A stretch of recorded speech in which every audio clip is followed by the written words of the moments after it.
Fraudulent labeling. Agenda 2030, the way the UN is dragging the world into the abyss. Agenda 21 is a UN action program that was adopted by 182 countries as early as 1992 at the Conference on Environment and Development in Rio de Janeiro. It contains specific developmental and environmental policy recommendations for action in the 21st century. With the 2030 Agenda adopted by the UN in 2015, the goals of Agenda 21 were then further developed in line with the challenges that had grown worldwide and now applied equally to all countries. The official goal of the 17 key points of the 2030 Agenda is to respond to a deterioration of the situation in each country and to improve the world under the premise of sustainability. The 2015 UN General Assembly resolution states, "We are resolved to free the human race from the tyranny of poverty and want, and to heal and secure our planet. We are determined to take the bold and transformative steps which are urgently needed to shift the world onto a sustainable and resilient path. As we embark on this collective journey, we pledge that no one will be left behind." However, a closer look at political programs reveals that they consistently pursue goals that are quite different from those that are ostensibly highlighted to populations. Keeping this aspect of deception in mind, KLA-TV took a close look at 12 of the 17 key points of the 2030 Agenda and decoded them in such a way that viewers around the world can compare what the positively formulated goals actually mean in practice.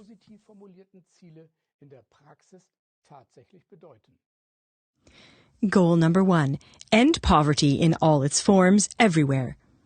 Instead, one can observe that entire populations are being made dependent on state subsidies, which results in society being insidiously led into a socialist system.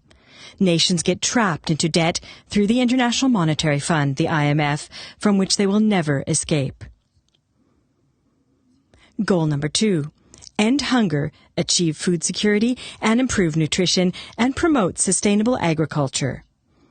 However, we observe the destruction of natural, biological, small-scale agriculture, while at the same time, multinational corporations increasingly control global food production through industrial agriculture, genetic engineering, and agricultural chemicals. Goal number 3. Ensure healthy lives and promote well-being for all at all ages. We observe, instead, compulsory vaccination is being introduced everywhere, and natural healing methods are being suppressed or persecuted. As a result, people are being more and more dominated by the pharmaceutical industry, whose drugs have evidently sickened and even reduced the population. Goal number 4. Ensure inclusive and equitable quality education and promote lifelong learning opportunities for all. Instead of this, as a result of Agenda 21 and 2030 in particular, the level of education has rather been declining worldwide. With the help of so-called educational standards and Common Core education, the population is being manipulated from an early age so that people become uncritical and accept anything, and as a result of this remain passive. Goal number 5. Achieve gender equality and empower all women and girls. Instead, we can observe the natural, traditional family and lifestyles are vanishing. Women are being used as cheap labor, and children are being raised by the state. We have also been moving towards the goal of a genderless society for decades. While feminism is being pushed forward, on the other hand, all masculine characteristics are being suppressed. The promotion of a transgender ideology has dramatically increased the number of sex change operations among young people, which will ultimately allow reproduction to be controlled by the state. Goal number 6. Ensure availability and sustainable management of water and sanitation for all. But the facts show the opposite and must be stated. 90% of the world's water is consumed by the raw material industry, which is dominated by multinational corporations. These same corporations are at the same time strongly promoting the privatization of water supply worldwide. Today, a few multinational corporations dominate global water markets, which is turning water more and more into a luxury good, while preventing any self-sufficiency and independence for the population. Goal 7. Ensure access to affordable, reliable, sustainable, and modern energy for all. The fact is, however, that in Germany, for example, the expansion of renewable energies has kicked up electricity prices tremendously. Above all, the consumers have been required to pay for this. Goal 8. Promote sustained, inclusive, and sustainable economic growth, full and productive employment, and decent work for all. But what can be observed is that international corporations are increasingly dictating working conditions through globalization, ruthlessly exploiting people, and at the same time taking over or destroying smaller companies on a large scale. For example, the 5 largest internet companies alone took over 436 companies worth $131 billion in the past 10 years. The result is that ultimately only a handful of monopolizing groups will remain. Goal 9. Build resilient infrastructure, promote inclusive and sustainable industrialization, and foster innovation. However, it has to be stated that the opposite, so deindustrialization, is taking place in numerous countries and has in some cases led to a significant increase in unemployment. At the same time, many countries, through promotional loans, were lured into government over-indebtedness and consequently into a debt trap. The result is a sellout of domestic resources, infrastructure, and manpower. Goal 10. Reduce inequality within and among countries. Economist Valentin Lang examined in a study the consequences of globalization in 147 countries between 1970 and 2014. And he came to the following sobering conclusion. Although income differences between countries are narrowing, income gaps within the population are widening. While the incomes of the higher-earning upper class increased, the average population is the big loser. They are often plunged into poverty, hunger, and lack of prospects by international corporations, which are the main profiteers of globalization.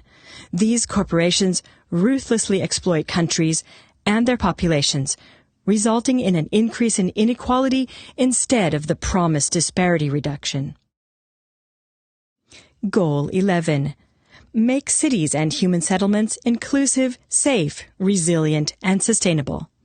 Instead of this, though, total surveillance of the population is rather being pushed in the name of security. For example, more and more countries are using facial recognition technology for surveillance. In public places in the cities, people's faces are automatically scanned and processed by an algorithm. In addition, strict gun laws are supposed to ensure greater security.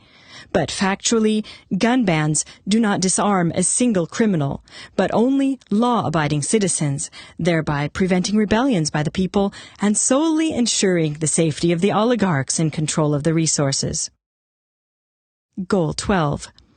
Ensure sustainable consumption and production patterns. Instead of this, the imposition of penalizing taxes force people to abandon proven technologies. For example, due to the CO2 tax on fossil fuel consumption, new coal-fired power plants are being dismantled in Germany, but continue to operate in other countries.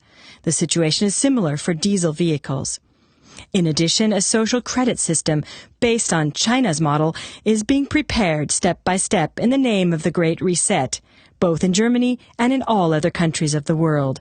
As a result, anyone who does not comply with the government can have their freedoms and basic rights massively curtailed, including their right to livelihood, for example, the right to purchase food. So these are the facts about the investigated alleged improvements.